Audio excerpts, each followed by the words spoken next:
Welcome to self-discoverywisdom.com, formerly known as Self-Discovery Media. On these podcasts, you're going to hear people who speak from the heart. They've taken the journey in life. Many things have happened to them, but they've changed it to happening for them. And in their strength, their courage, they've discovered their abilities and their wisdom, and they are now sharing it here with you. Do enjoy each show. We bring it to you with love and knowing that it's going to help you on your journey of life. Good morning, good afternoon, and good evening, everybody. Welcome back to another edition of Choose Positive Living, right here on selfdiscoverywisdom.com. I'm your host, Sarah Troy. My guest today is Monica A. Kaufman. We're going to be talking about your finances. She likes supporting individuals with special needs who requires thoughtful planning to ensure their long-term well-being and independence. Families of individuals with special needs can take several key steps to ensure a stable future, including, and we're going to go for all of these financial steps. Now, she's in America and she serves American people, but she has kindly put together what to ask your Canadian counterpart here and what you need to be aware of, which we will also talk about in the show as well. She is currently the Director of Financial Planning at Harmony Asset Management, and as well as the creator of Harmony Wealth Academy. She's worked in the economic research, financial advisory, management consulting for over 20 years. She's a CFP, and she became involved with special needs financing advisory early in her career with at Merrill Lynch when she had a deeper understanding. Her brother-in-law. She is a mother of two adult sons, one soldier in the U.S. Army, the other PhD candidate, and two rescue dogs. Ah, wonderful. What kind of dogs are they? Who knows? I call them Americans. They're mixes. When they rescue you, you never know what they're put together with, but they're all love, aren't they? Yeah, and I think they rescued us more than we rescued them, but that's another topic. Yes, exactly. So finances, it always scares people. But I love the fact that you're talking to the special needs. I have a grandson with special needs, the financial support they need to put into place for him as he grows older, or should the demise early, is very much necessary. Plus, I have a second book coming out called Our Forgotten Seniors, and it's really, really important people understand that they need to start saving and putting money aside for their seniorship. Otherwise, they're just not going to be able to afford to live, which has hit many, many seniors right now. So there's a lot we have to talk about here today. So welcome to the show. Thank Um, you. and I love the fact that we are addressing the special needs, and understanding that not everybody fits under one umbrella, and sometimes you have to have a different umbrella because it's a different situation. And so we need to address that. So you've got these points here, which we're going to be talking about. The first 5 is financial planning, setting up the special needs trust, on utilizing government benefits like supplement security income or Medicaid, can present assets while maintaining eligibility for assistance programs. Families should consult with their financial planners to experience the special needs planning to maximize resources. Let's hit that one out of the park, because it's an important one, isn't it? First, you've got to actually understand you need to set this up. You do. And here's the thing. I know that a lot of parents are hopeful and optimistic that they're going to do all the educational pieces and all the support pieces while their children are young and get them to a better place and get them to a place of independence. But you do have to ask yourself the question, what if they can't get there? Mm-hmm. Okay. And the other piece is the earlier you start planning for this, the less expensive it is. So if you start small and you start with consistency doing it now, if things improve, you can make adjustments and shift. Yeah. Okay. So the earlier you start, the more foresight you have. It really just requires acknowledging that there's a problem and there's a vulnerability. Yeah. And And we, go ahead. yeah, I'm sorry. no, I mean, the vulnerability is so important. These, people with any sort of different ableness, as I like to call it, whether it's mental, physical, whatever, they've already got enough challenges in life. And Right. so, where if we can give them some sort of cushion security along the way financially, it's peace of mind from the parents' point of view, Mhm. that we know that we've got their back this way, but for them too, in whatever level they're at, of understanding that that doesn't become a frantic thing in their life. Well, it's also something else too, because we've had this in our own life. My mother-in-law is no longer with us. Hmm. And my father-in-law passed away a long time ago, long before I never met him. Hmm. So now we're responsible for helping somebody else who's an adult and a peer. And it's harder. It's much harder. So it's the more the parents can do to set this up for success, the easier it is on everybody. Hmm. Okay. Yeah. The individual who needs the help, but also the other individuals who are there caring for the family member. And Yes. so it's really just an opportunity for the parents and the grandparents to step up and say, okay, I'm going to empower everybody to take care of this person. The other piece is, and I say this, we don't always know when we're not going to be here. Sometimes tomorrow is not promised. And No, definitely not. the last thing you want to happen or to have happen is for something to happen while your children are young, okay, and not have to you. And then all of a sudden, who steps in and takes care of this person and how does it get done? Yes. So the biggest piece is accepting, okay, this is an issue. And because of this issue, I do need to seek legal help first and get that done, and then seek financial help and see if you can get a team that works together for you. Yes. That would be nice because you do really want, not people to be talking at cross purposes and not knowing what's going on.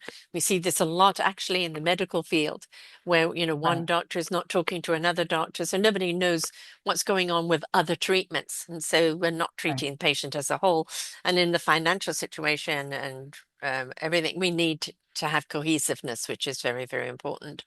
Right. Um, And that's the whole thing. Like the law back in the 90s, in the early 90s, in the US, I describe this as the one time Congress, for no political gain at all, came mm, together on a bipartisan way and crafted the law to allow for the special needs trust. And the reason why that's so critical is because it keeps people, you are allowed to keep money in there to help pay for the needs of the family member without kicking them out of other federal benefits.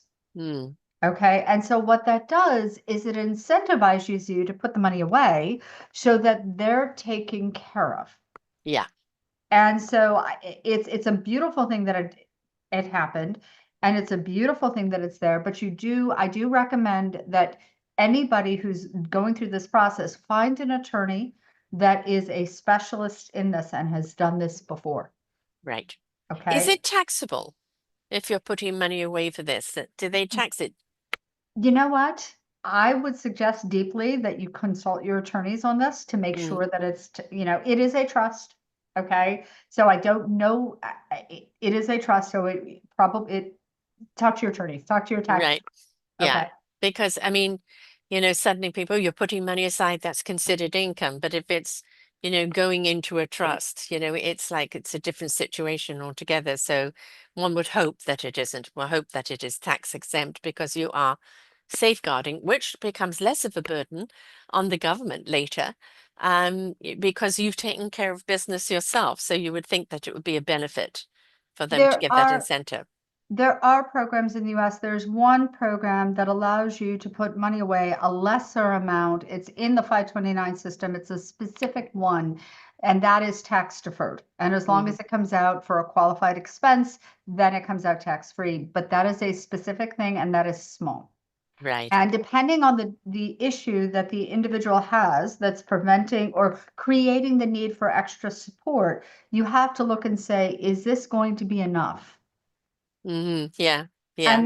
And then the other piece is you look at this, and I've seen people, for example, I've seen families come together where, for example, a grandparent who didn't need the life insurance kept the policy in place and basically changed the beneficiary to be the special needs trust of the Mm, grandchild that was going to need it. So if right. family members can all coordinate and work together, they can make this better. I've Right. also seen situations where a grandmother got somewhat faulty advice from an attorney and the didn't put the money into a special needs trust, wanted it given directly to a highly disabled granddaughter. And Mm, what happened was the court basically said no and vacated that, and they wound up coming back in. appointing a guardian ad litem, a Yeah. lawyer to come in and protect the interests of this woman who was going to need the money, but also needed her federal benefits in the US. So Exactly. it's really just a question of accepting that there is a need and there are techniques and there are laws that allow you to do the right thing. Yeah, and of course, if you do have somebody with special needs, whether it's physical or mental, they don't want the kind of the lump sum suddenly to be in their lap because they're not equipped to know what to do with it. It's like, setting something up that is going to be a monthly thing or paying for something specific, because otherwise, if they have not learnt how to manage money and how to pace money out, it's suddenly, oh, windfall, Disneyland, here we come. So you do need that guardianship there to also protect the money because it is put there for their longevity. Right. Well, there's also, for example, in the US, there's filing issues and then there's making sure things get paid on time. And so one of the things that I will tell people is you need to think about who's going to be responsible for the Mm, financial decisions when you're no longer here. Okay. Who's going to step into that role? You need to prepare this person, make sure they're willing and able to do it. Okay, that they're okay with taking it. And then, sometimes I've looked at people and said, you really need to talk to the attorney about possibly putting in two guardians. I Okay. was about to say that, yes. You And never one know, might, right? right. Yeah. And one might be a corporate guardian that might have more sophistication and can handle the tax reporting issues and can handle the payment issues, make sure that that all gets automated. Okay. Because they do that day in and day out. Mhm. And they're more sophisticated with understanding the investments inside. And then you have the other person and you have the ability, if you have two there, if there's something that goes on that someone's not comfortable with, that they feel that the one of the two trustees isn't necessarily putting the beneficiary's needs first, they then have, if the trust is written for this, recourse to make some Yeah. changes if necessary. Right. Do- Yeah, it's not just a question of writing it up and expecting it all just to be hunky-dory. I mean, it is something you do have to plan.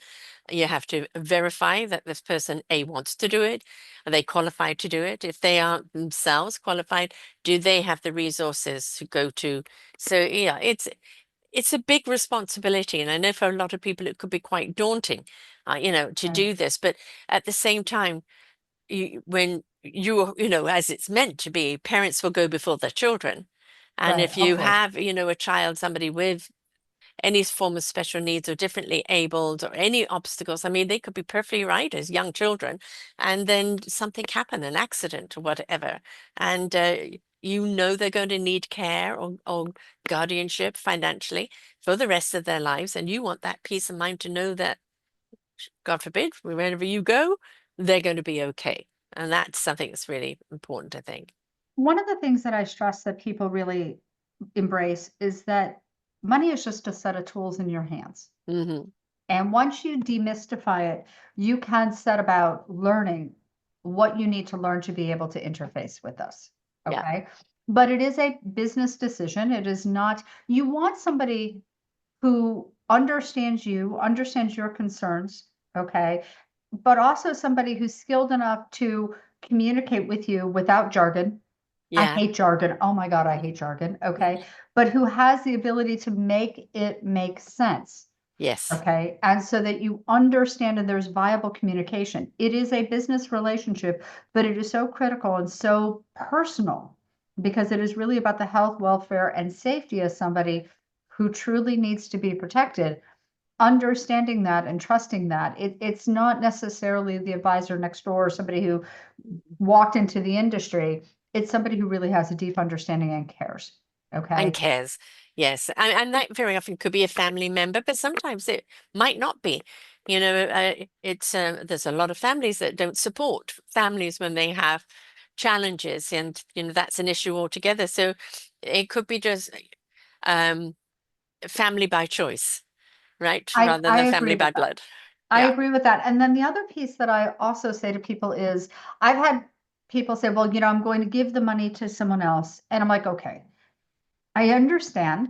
Hmm. People don't like the idea of the trust. They don't like the idea of the additional tax return in the US. They don't like the idea of management on that. However, when you give a gift to somebody else, that's a completed action. Mm. And even if it's for the beneficiary of benefit of a third party, that third party may not have the legal recourse. Mm, Putting things in a trust puts the beneficiary first, and the trustees are required by law to really put the beneficiary first and that person's needs. yeah. Okay, it's just an added layer of protection, and it doesn't need to be some sort of mystical thing. It's literally about setting up boundaries. The old phrase, good fences make good neighbors. Hmm. Think of this as a fence that's designed to protect somebody who is at least partially helpless. Right. Right.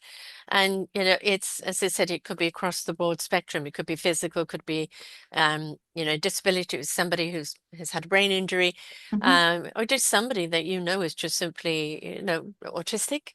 I mean, we see a great deal of that to these days. My little grandson has Down syndrome, and they can be very independent, but one doesn't know. And Right, that's the thing. We don't know. This world is getting more turbulent. What are they going to face? And the more turbulent it is, the more they're inclined to retreat. And so it's having that protection for them and those resources for that. So there's a lot to consider. right, So the legal considerations are really important of your guardianship of who's going to be that person, and you must do it right, cross the T's, dot the I's, and make sure correct. that everything is above board.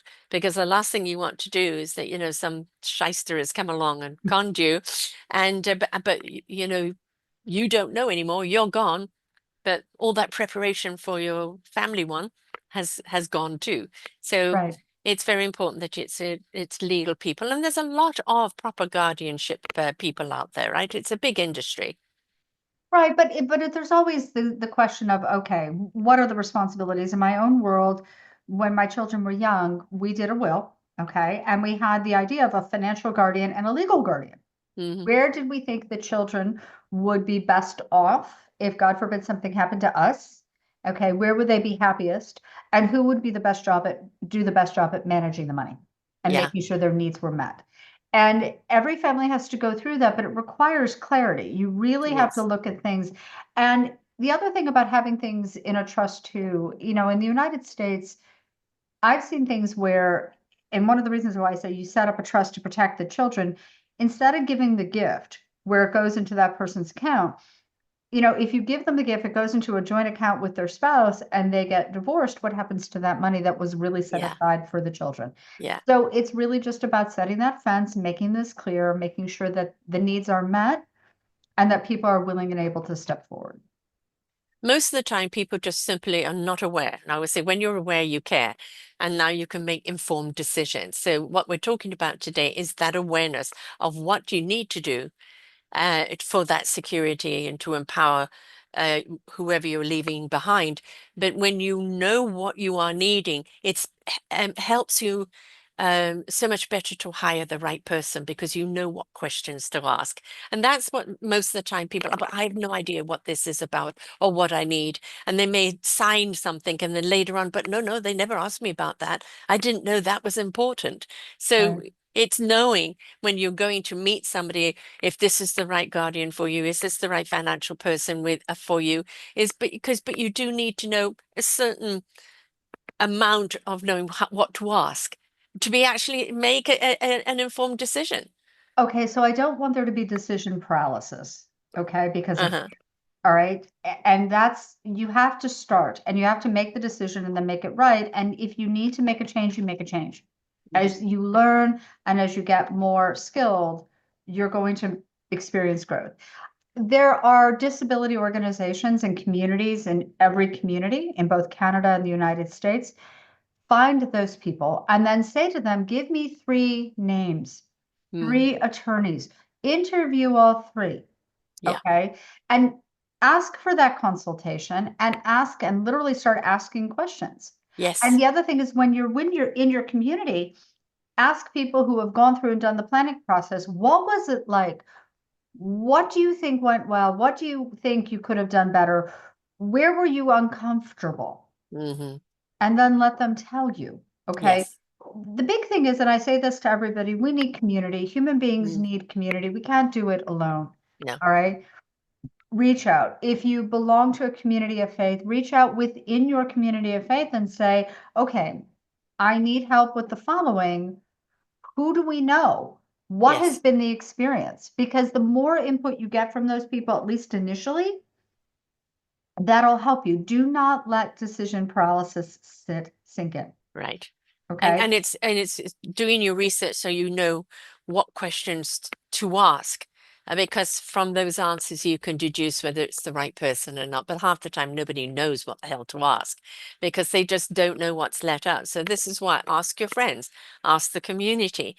Is there anything you wish that you had asked that you didn't? Go Right. in, arm yourself with knowledge, and don't ever apologize for saying, I don't understand. Can you explain? Right. And I have absolutely a strong belief that if something comes back at you and it sounds like jargon, okay, you know what? Can you explain this to me in real language, Yeah, not layman legalese? language. Yes. Okay. But or not financial, Yeah. whatever, jargon speak. And we have a no jargon rule, and Hmm. it just is the way it has to be. If I can't say it with a fifth grade vocabulary or a ninth grade vocabulary, if Yeah. I can't use real words to Yeah. explain it, I have to stop. And my theory and philosophy, and I know this is true for Harmony, is when if the client or the prospect doesn't understand, that's our fault, not the client's fault. We need to go back and make sure, and we do, that do you understand? Does this meet your needs? Are you comfortable with it? Yeah. Okay. The other thing that I would say too about financial plans and wills and trusts and documents is they're not carved in stone. Hmm.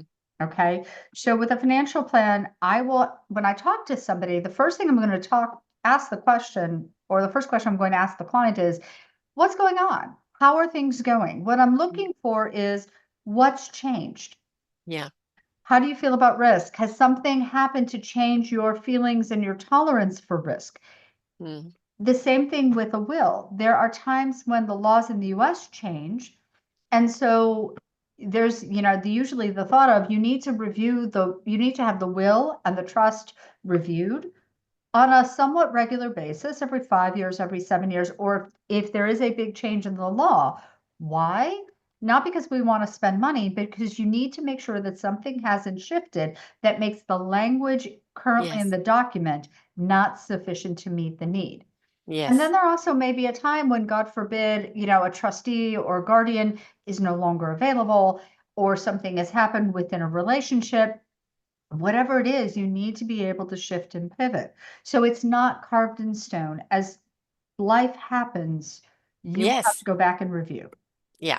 Yeah. Okay. One never knows what tomorrow is. I mean, but it is preparing. We buy life insurance, we buy car insurance, health insurance. We buy insurances even when we buy programs for our computer. We buy the insurance on it, right? And we Right. do that Absolutely. for in case.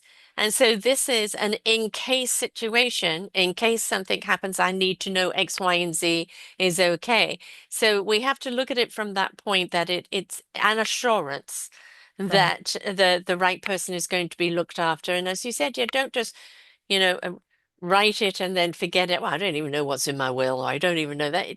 Do review because, situations change, people change. You may not want that person in your will anymore, right? I mean, Right. you can't trust that person as a guardianship anymore. That means you need to update things and change things, and that's okay. Yes, it costs a bit of money, but most people will do a codicil if it's a small change. Or if it's a big change, it's much better than the headache that it's going to cause down the road if you don't. Right. And the expense that's going to be charged down the road is also enormous. Yeah. It's easier to do it beforehand than after. And Yeah. then the other piece is, and I say this to people all the time, it's like, look, financially, things are going to shift. One of the things I'll say to people is when you're doing financial planning for special needs family, you're planning for the lifetime needs of a parent or two, okay?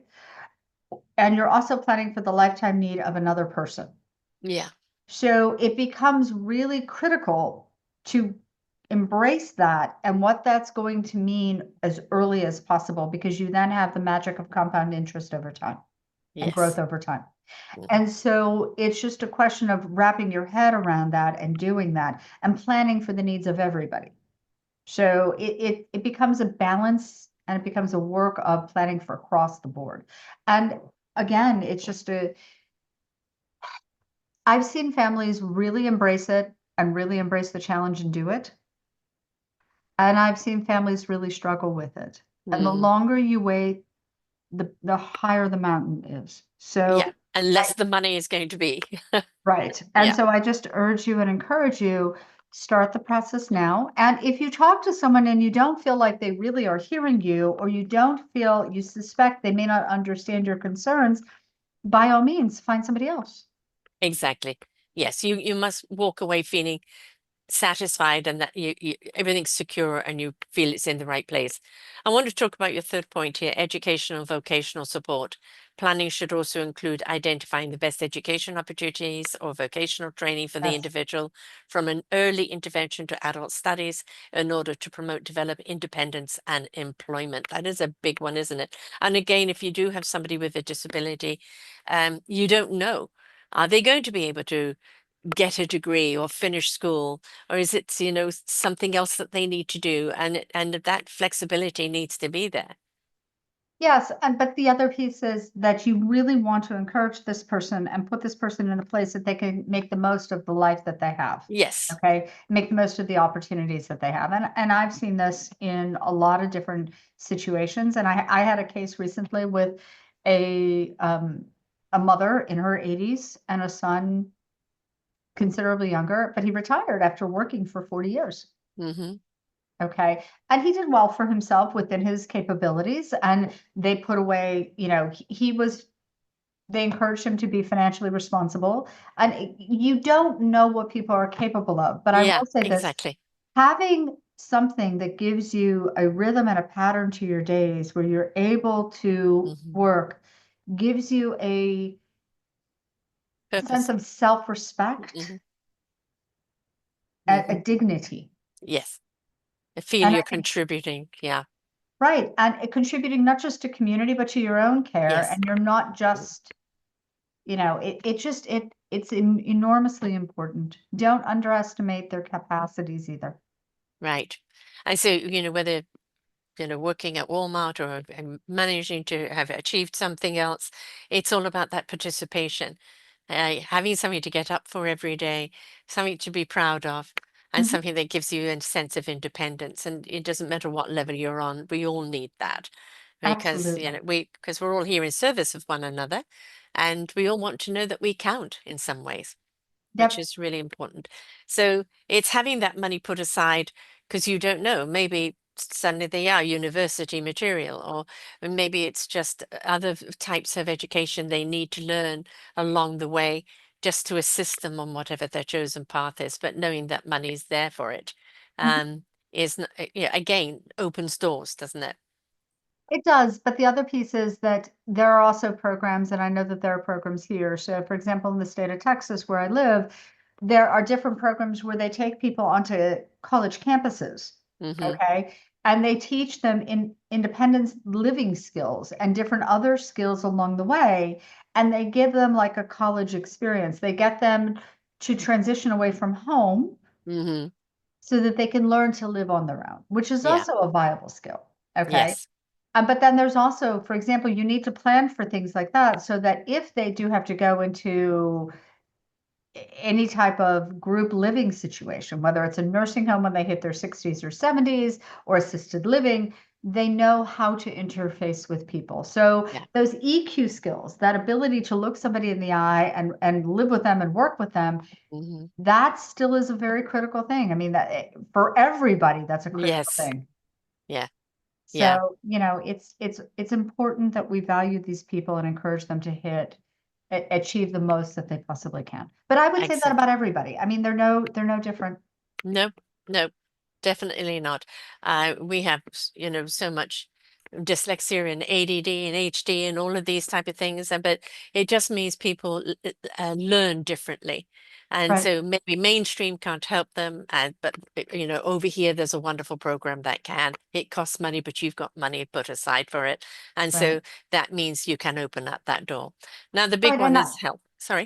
And I do encourage everybody to investigate and find out what is available where they live, okay, from the community, from the government. Use the resources you have, okay? There's nothing wrong with using the resources you have for the need of your child, okay, to Yes. meet their needs. There's no pride here. There's no reason for pride to get in the way. This is there to help your children and to help you make sure that your child lives and fulfills as much potential as possible. Yeah.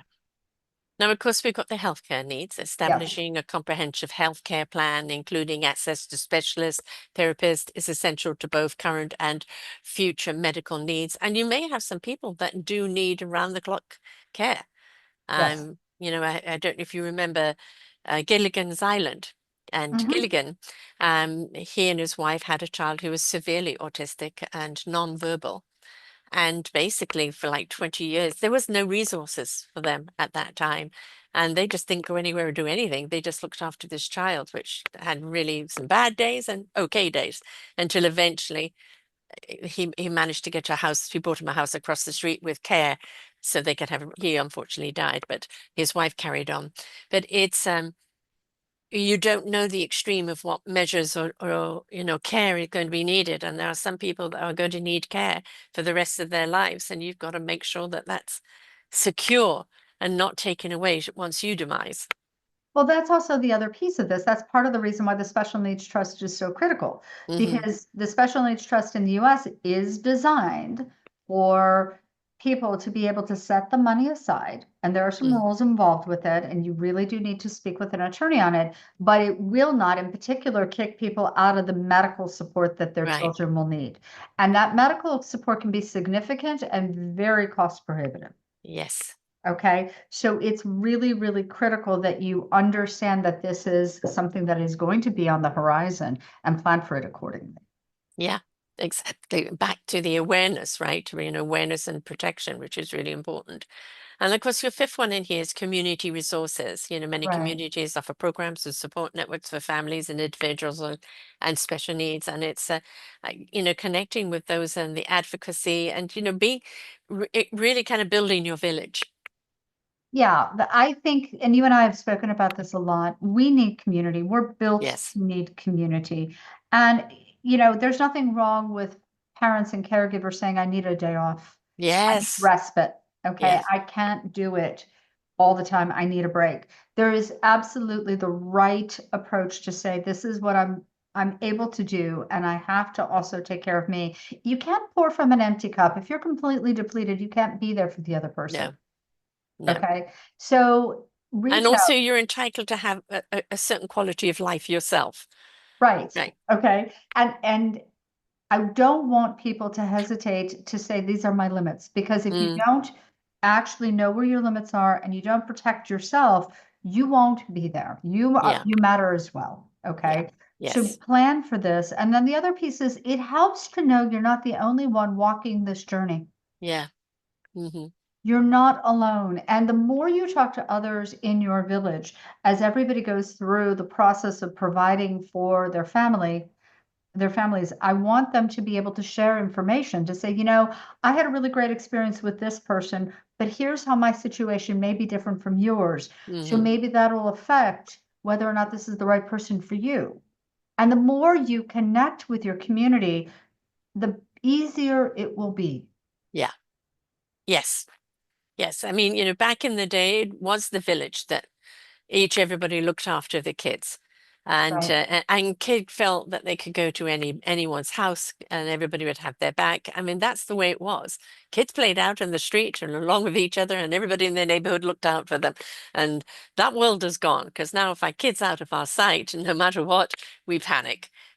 Which unfortunately the way the world has come to. So we do need to go back to that community in that village where we don't feel alone. We do feel supported. Whether you have anybody who's differently abled in your family at all. We all need that, because I Yes, we think this do. is one of the desperate things that's happening with society, is that disconnect. So this is all the stuff that basically is either American or Canadian, is the advice there that can be applied on both sides, right? Um, Absolutely. but Absolutely. And you have vibrant community. Find the community that makes sense to you, that you feel you have the most in common, that accepts you and cherishes you and your family. every Yeah. member of your family. And I can tell you that it's hard for the siblings Mm-hmm. of the individual who needs the help Mm-hmm. because they want to make sure that it's taken care of and that they aren't put in a position where Yes. they have to step forward more than they're capable of. It's okay, for example, for you to plan for, let's say, once your children, all of them, hit a point where they're retired, it may not be appropriate if something happens to the parents or when something happens to the parents. We should all live long and prosper, but for the individual who needs care to move in with one of the siblings, okay? Yes. Unless they want that. It shouldn't necessarily be an expectation. We hear this all the time, parents disappear, die, whatever happens, and then the oldest child has gone to university and now has to walk away from everything to look after the siblings because nothing was put in place. And, whereas if they had finished university, would be able to get a better job and more money to perhaps help with that, but now has to abandon everything. And we see this time and time again. And so, really, whether we're looking at children with disability or just looking at our children, we do need to make sure that at any age that we've got something in place to cover them because we don't want to see that sacrifice. We want to see every single child have an opportunity at something in life and not having to give up their life to take on a responsibility that it's not a question that you don't want to, but they feel obligated to. Here's why I keep stressing that money is nothing other than a set of tools in your hands. I have seen people with lower incomes where they lived off one income and they saved and invested the other, and they've reached their retirement ages in the 50s. For Yes. whatever reason, they wind up retiring early and they are financially more than okay. They Hmm. have more than enough to meet the need. And I've seen that over and over again. I've seen people with very high incomes not set aside money. Yeah. They don't transition from earning income to building wealth by deferring their spending, and they don't build out what they need. And so when they hit an issue where somebody gets sick, somebody has a car accident or stroke, and they don't have enough money to meet the need. Okay. Yeah. So that's part of the reason why if you cannot stop working now, the first thing I would suggest is private disability insurance if your employer, Hmm. okay, offers it. Look Yes. into that. And you have to look in that. That's something that I'm very aware of down here in the United States. I'm not sure of Canada, but I would look into that because why that keeps another income coming in until or for a period of time to help the family recover and help the Mm, person who was working and isn't focus on the recovery so that they can go back to work if possible. exactly. The second thing that I would say to people is I understand a lot of us have a lot of fear and a lot of misconceptions about what it takes. And right now, unfortunately, inflation is so high that it's Mm, very difficult for people to meet their needs. But hopefully, this will not go on indefinitely. And once we get to a point where we have some growth or as things shift, my hope and my expectation is that eventually we will be able to be in a better place for most people to be able to start putting more money aside. It's mhm. really just a question of managing and really thinking with forethought and planning for that rainy day. And the money system, money really is just there to provide for yourself and for your family today, to secure it today and build it for tomorrow. That's all it is. Yes, yes. Money itself is nothing without you giving it a job, right? Absolutely. Can Yeah. I use that phrase? Yes, I definitely. love that. I'm going to use it. So when you give it a job, it means it's now working for you, which allows you to have more joy in your life. Money itself won't bring you joy, but when you give it a job and it can do something for you, that's where you can find your joy. And I think it's also looking at money in a different way. Because a lot of people, I'm lack, or I'm struggling, or money is, the evil, or I've got to chase the six figures to count. And so I think we all, no matter what we're dealing with and whatever we're looking at it under any circumstances is what is our relationship with money and how do we make money work for us and not us working for the money? Absolutely. And that's really part of my focus as well. That's part of our empowerment program, which combines psychological and support, Hmm. really, truly, is to help you shift how you think, then feel, then act with your money. while you learn in the United States how to manage the system, work within the system, and build what you want. So we Yeah. give you goal, we give you coaching, we give you goal setting, and we give you the tools and the information to make that shift over time. But we've acquired these habits and these thoughts for many years, and it's been a many generational issue. Mhm. And so it's really just a question of saying, okay, these thoughts and this process may not have worked for me in the past, but I don't have to stay here. Exactly. We can Change shift, is we can not change. scary. It can be scary because it's unknown, but the more you know, the less scary it is. But what is scary is having this relationship with money right now where you feel trapped and panicked and you can't move forward and you're going to repeat the same cycle. At some Right, point, you've got to change the cycle, go right, not left, and just go down a different road. right, And and it might be bumpy at first. But even having changed your mindset around it, I mean, you look at my parents, I'm 70, so you look at my parents, they didn't have credit cards. They right, didn't spend more than what they had. They always put money away for the rainy day, right? And this was the pleasure money, this was the living money, this was the tomorrow's money. And they all lived, I think they had a lot more gratitude over life for the joys they did have in their life. right, But now we went into credit card world and everything is just put it on the card, put it on the card, and suddenly the bill comes in, and now you're panicking because you can't pay. And right, now you're feeling under the umbrella and the repression of that. How can you put anything aside because you're just trying to pay off your interest on your credit card bill? right. Because we've been sold a bill of goods, and I think it's time for us to have a different relationship with money and what we need. That we don't have to go out and buy something all the time because it looks tinsely and shiny. Well, no, I need that. The next, the best. Do I? Do I really need it? Yep. So, yeah, I mean, there's a lot of questions that we have to start asking ourselves. One Uh, of the things that I say to people, and I say this all the time, is that you cannot go anywhere that your mind has not gone before you. hmm So here's the thing. Hope exists when I look at where I am. I know I'm there. I'm not comfortable being there. And I look at where I want to go. I give myself permission to define it, to name it, to say, this is what I want. And then I start building viable pathways to get from where I am to where I want to be. Yeah. Okay. That's where hope exists. When you don't have a plan and you don't have a structure and a system to make sure that you stay on path, all you have is a dream. Yes. There's always got to be building blocks to build that dream, Right. right? You've always got to have a foundation to hold the building. I mean, the dream is like all that is possible. Now reverse engineer that dream. How do I make it? You know, Exactly. make it actual, right? So it's we've become very dream-like at that everything is easy accessible. Just put it on your card, live beyond your means, and it's crippling people. Well, there's And also a lot of people in the US who are saying, younger people who are saying, I'll never get there. I'll never get there. Well, yeah, if you tell me you're never going to get yeah, there, you'll never get there. Tell me yes, you can or tell me you can't, chances are you're right. Okay. So you don't know how to get there yet, but let's yes. find a way. There's always a way. It's the Right. willingness, again, to go down a different road. This road that you're on right now is pretty beaten up. It's got a great deal of potholes for an awful lot of people riding it.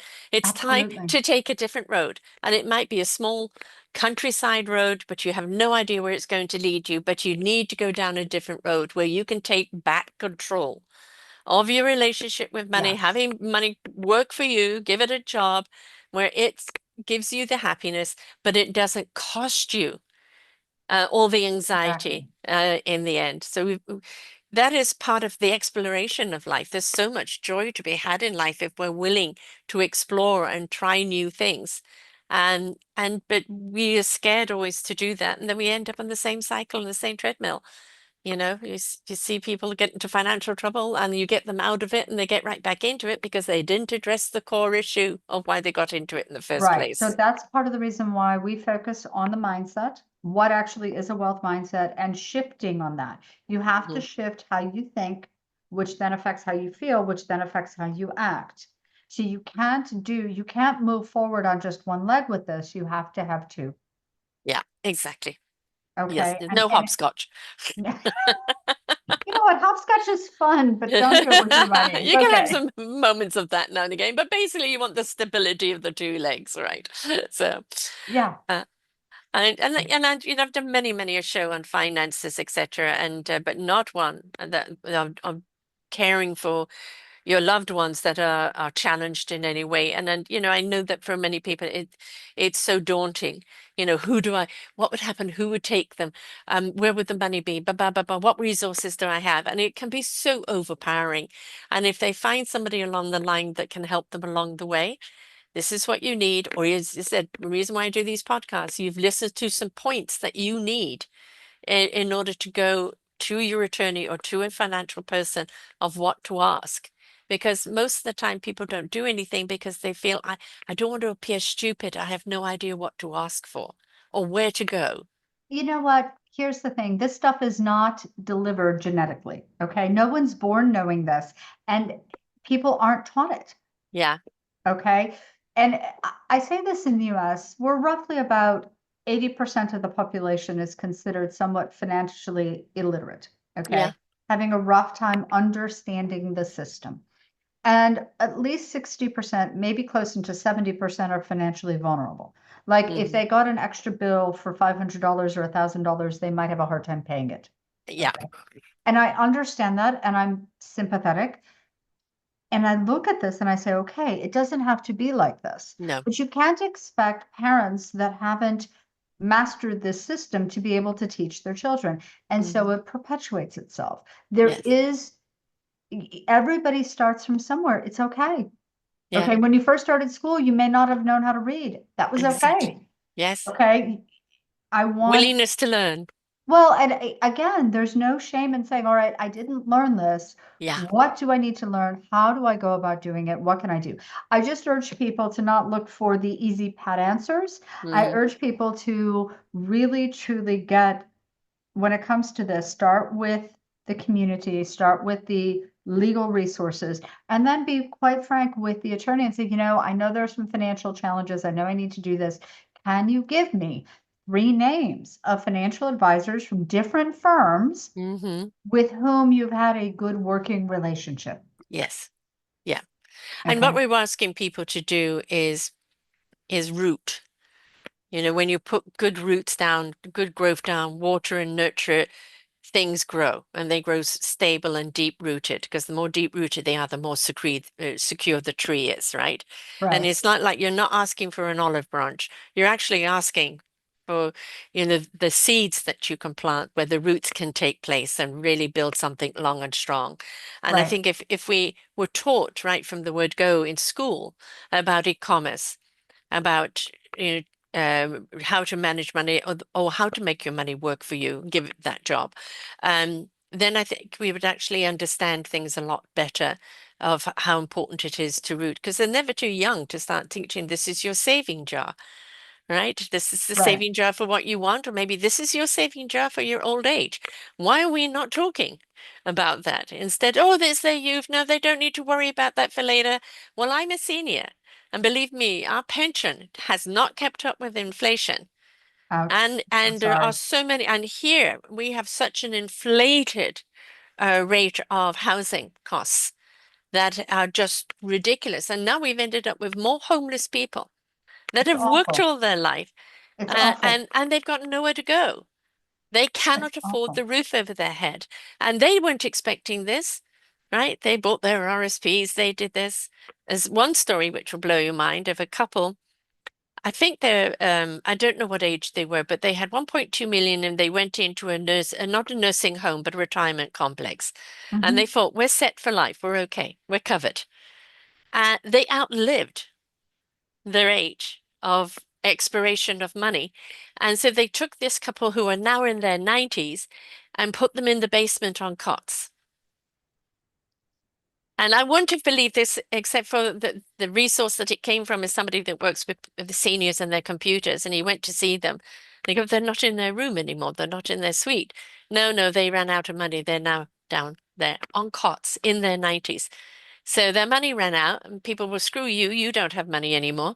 We'll get the next people in with money. I'll give you a room in the basement until you're dead. You know, That's awful. we're not putting the value on life. That's the next book, I've Forgotten Seniors. It's we're not putting the value on life, and this is something again that we need to start looking at. And that means we do actually have to look at our own lives. And too late for me to start saving for my old life. I'm already there. But I think whether you have somebody with challenges or you're young, start preparing for your old age right now. One of the things that I tell people too when I do retirement planning or financial planning is they'll say, "Oh, I'm not going to live past 80." And I'm like, "Okay, so what happens after your 80th birthday? What happens the Yeah. next day?" And they look at me Okay. and I'm like, "Look." Expiring. Right. It's sort of like, no, your expiration date's over. We're not gonna, no, we're not doing that. And so I've said this to people over and over again. Look, statistically, okay, if you're going to make it, I need to plan for you to hit between the ages of 95 to 99. If you Hmm. don't make it, you don't make it. But I need us to plan for Yes. Yeah. worst case scenario, you're being around.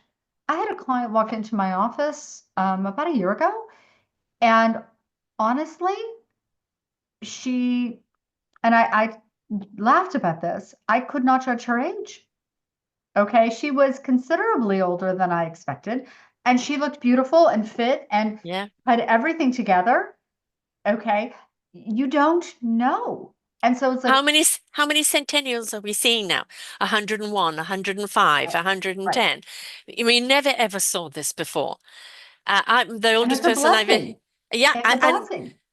I know people who are older than me, that are fitter than me, and you know, there are people that are, you know, in their 80s and 90s. The oldest person I've interviewed was 92, who took a new lover at 90, Good right? for I them. have a show this week with an 80-year-old who's talking about sex after menopause, right? And so the whole thing is that stop putting an expiry date on yourself, because if you take care of yourself and you're loving life, who knows when you're going to go, but you need to prepare that you're supported in You your know, old it's age. interesting, and I hate to say this, but from what I understand, life inside the nursing homes, there's quite a bit more sexual activity than you would think. Oh yeah. Oh yes. Okay, so it's one of those Definitely. things where it's like, okay, we're still here. The better you take care of yourself physically, also, I think there's a correlation. If you Yeah. take care of yourself, you're physically active, you maintain a proper weight, you have a better chance of keeping yourself mentally together as well. And you know, So, we look, I'm a baby boomer, so you look at a lot of us boomers, where our generation, you know, 60, you're considered old. You know, now we're looking at 50 is the new 60, the other way around, you know, 10 years younger. And there's how many people do I know that in the 60s or the 70s have started an entire new career, why right? not? Why not? Exactly. If you're still functioning, don't just lay down and die. Well, that's the whole thing. If you don't use it, you lose it. Okay. Exactly. Get challenged. Find something that interests you. Find a way. If you look at a situation and you see a way to participate in it. Okay. My mother and stepfather were tutoring, okay, before COVID. Hmm. All right. And it's sort of like, look, they could make an impact, they could make a Yes. difference. And so they did it. Why not? The people, and it's documented, scientifically proven, the people that retire and don't have any other interests, that don't do anything, they die much younger. But those like, okay, that chapter's over. What can I do now? Oh, wow, this I'm is bored. Let something me do really, something. yeah, Yeah. that's the thing. They've gone out and done something incredibly meaningful. Why And, not? you know, like one I've just interviewed now, you know, she's, I think, 55, but she started an entire program of cameras for girls in Uganda and Africa to give them an opportunity to see life through a different lens, but create a life industry, Right. a job in that world. And it's, you find something that's meaningful to you and you realize, well, this is the time to go and do it. Right? Absolutely. You've got the Right. experience. Now you want to go and make a difference. So, yes, please prepare. Make sure that you are making sure that you can still do the things that you want to do later in life. And yeah, Absolutely, absolutely. But and again, it's also a question of once you know, having worked with clients facing end of life issues, okay? yes, And one of the biggest concerns that they have is, did I take care of the people I'm leaving behind? yeah, Okay. yes, yes. And there is nothing that is more comforting to know I've done everything I could to take care of the people I care about the most and to leave that positive legacy. And then there's this thing of that, think, oh, when I die, I've left them a nice nest egg. And then suddenly you get ill and you're having to hire around the clock, machinery, nurses, and this and that. And your funding has just gone down and there's nothing Right. to leave anybody. You're leaving them in a hole. And so, yeah, there's again the stitch in time, whether you're It, dealing with people with disability, whether you're just dealing with yourself, stitch in time, right? Make sure that you're covered.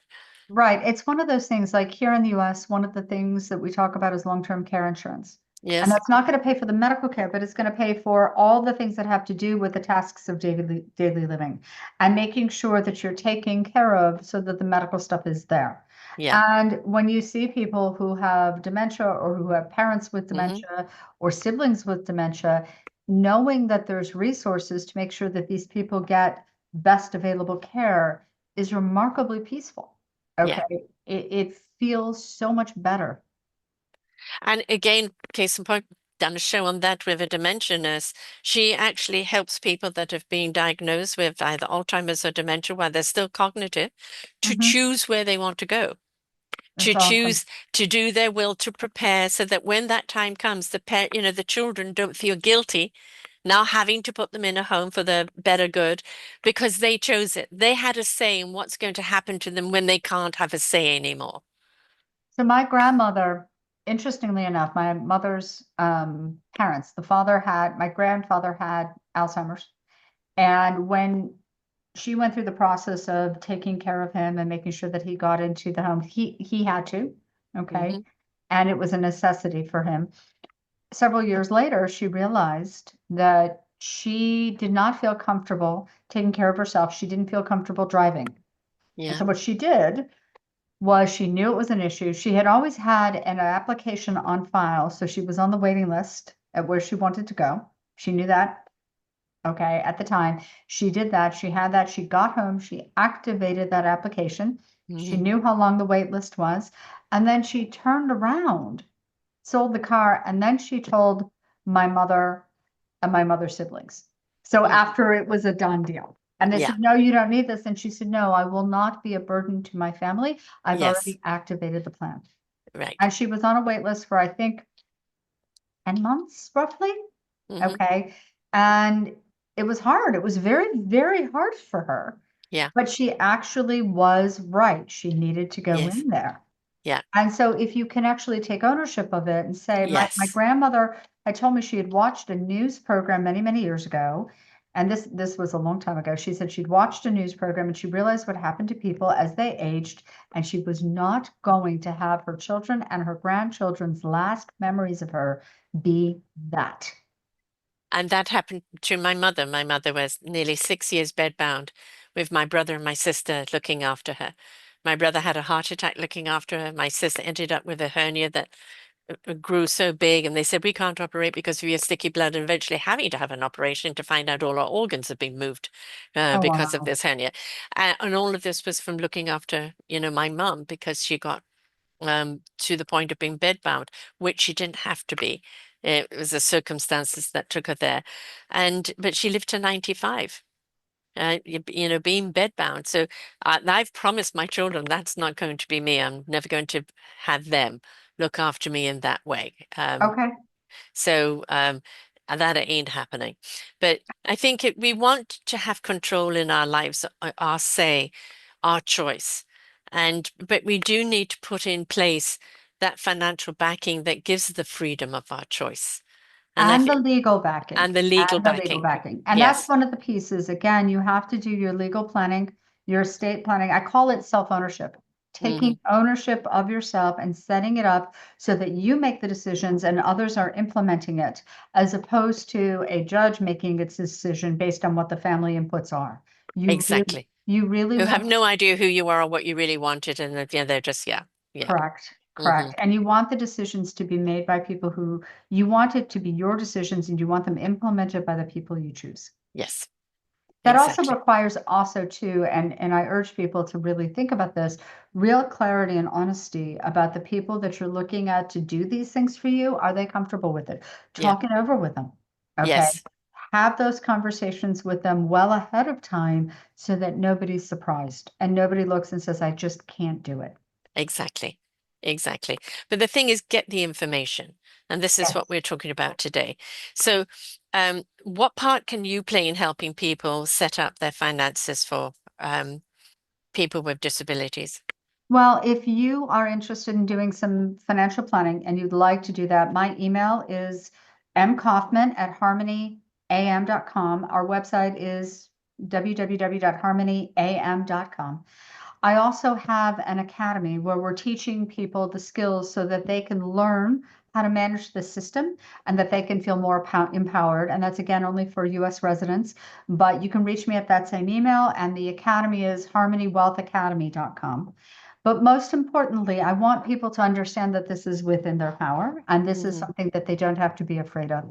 I am also offering a very serious temporary this coming 5, 6 weeks before the end of the year, where we will do a financial planning for them. And I will go in and help people get certain things done. It's a done for you program. It's a discount on the financial planning. And it's an opportunity for us to go in and create some of those financial boundaries, those financial defensive systems, and to get things organized so that you can start the year on a good page, start Right. over, and move forward with confidence. Yeah. So reach out to me. I'd love to help people. And also, if you have questions about special needs, please reach out to me. I'm happy to talk to you about some of the financial planning aspects.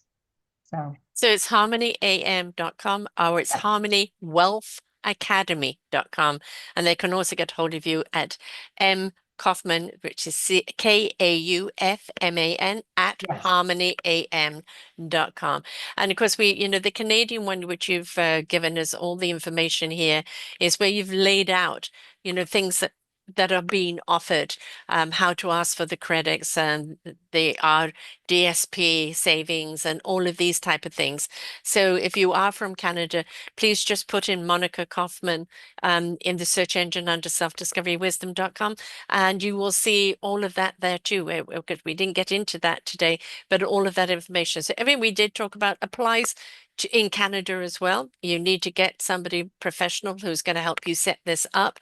But these are also all the other programs that you can get that for somebody that is in need of that. And this is something we all need. I mean, I wasn't brought up like this. I wasn't brought up with looking at the money. My mum wasn't, she was given her weekly allowance for groceries and that was it. And I wasn't brought up with money management. I never managed money properly at all. And my son has got a really savvy business sense, which is great. But my ex, we were talking about it just the other night, is that he did not save for his retirement. And now that he's retired, he's battling away like crazy. And, when people do get sick, you really do need to look at when you're planning way back, what happens if I do get sick? What happens if I cannot take care of myself? And you need to have that. I know people are so pessimistic. You're thinking that you may know it's insurance, it's protection, it's preparation, because you may never need it. But for God forbid, if you do, whether it's for you or whether it's for a child that you're leaving behind, we want to really make sure that we've taken advantage as best as we can of all of the systems to make sure that we're looked after or they're looked after after our demise. I encourage people to look at it as a Murphy's Law thing, Yeah, that you have the system set up and you have things taken care of. You may not need it immediately, but yeah, if you don't have it, you're running the risk of absolutely needing it. It's just sort of, absolutely. if you take a Murphy's Law look at it, it's sort of Hmm. at there. But I have lost people. There have been people I have trained in the industry who have died in their 30s. I have, well, one of them in their 20s. I had a situation where there was a young lady that I was mentoring. She had been adopted and she wasn't prepared for an ugly medical issue. Okay. Right. Yeah. And so the whole issue is things happen, but we Yes. don't have to let them knock us down. Resilience Yeah. is really not moving forward. It's when you get knocked down by life, you can get back up. Exactly.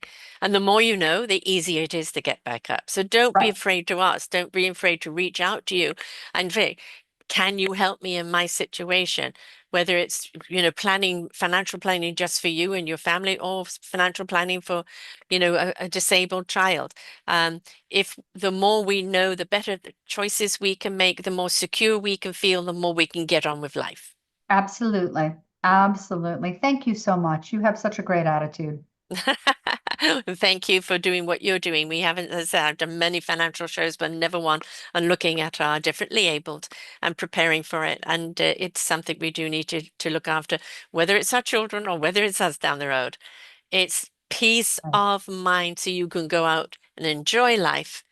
And that should anything happen, you know you're covered. And that's the important thing.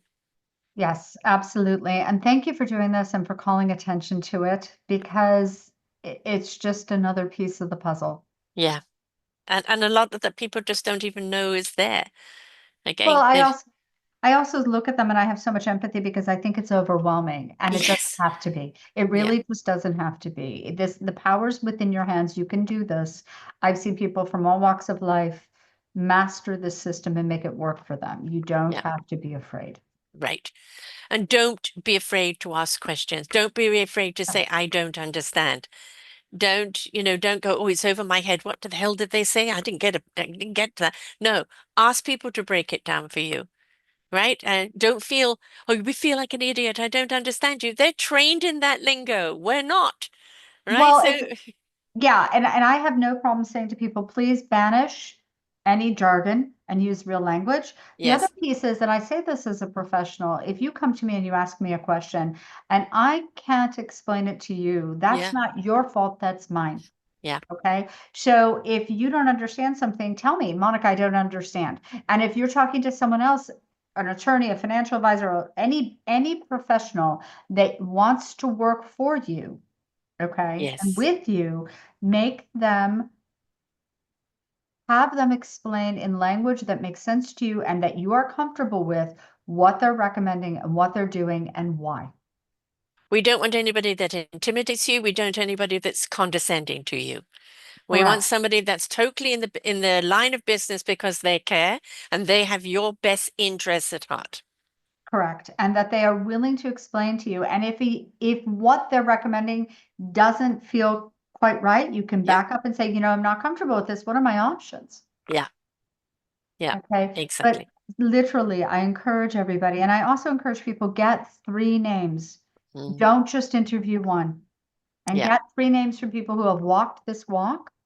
Okay, not necessarily the neighbor next door, Hmm. not necessarily somebody who hasn't walked this walk.